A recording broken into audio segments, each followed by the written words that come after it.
كان يا مكان في زمن مش بعيد كانت في حكاية حلوة مستنياكم تسمعوها.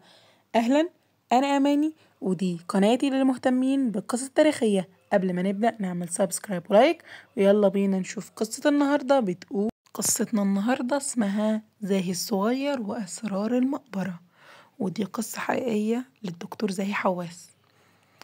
في قديم الزمان كان عندنا ولد صغير اسمه زاهي. كان عايش فين؟ كان عايش في قرية جنب الأقصر، ودي بلد في مصر. وبيحب يلعب في الجبل ويجري وسط الرمل، بس كان دايما عنده فضول يعرف حاجة، يعني ايه مقبرة؟ وليه الأجانب دي بيدوروا في الجبل ده؟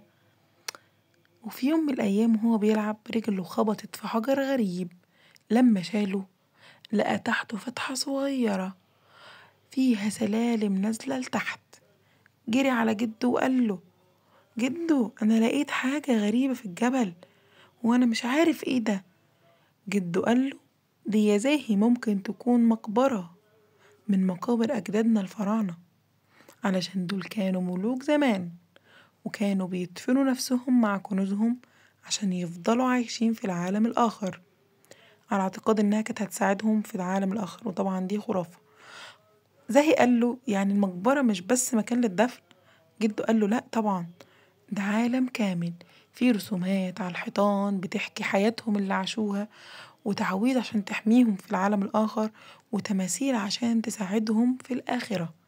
طبعا دي برضو كلها خرافات، احنا يا إما جنة يا إما نار. وبالفعل رجعوا للمكان ومع علماء الآثار فتحوا المقبرة، وكانت مليانة كنوز وتماثيل. وزاهي كان أول طفل يشوف المكان ده بعد آلاف السنين. ونتعلم من هنا إن حضارتنا الحضارة المصرية القديمة دي كانت قصة ناس مؤمنة بالعلم والبعث ما بعد الموت،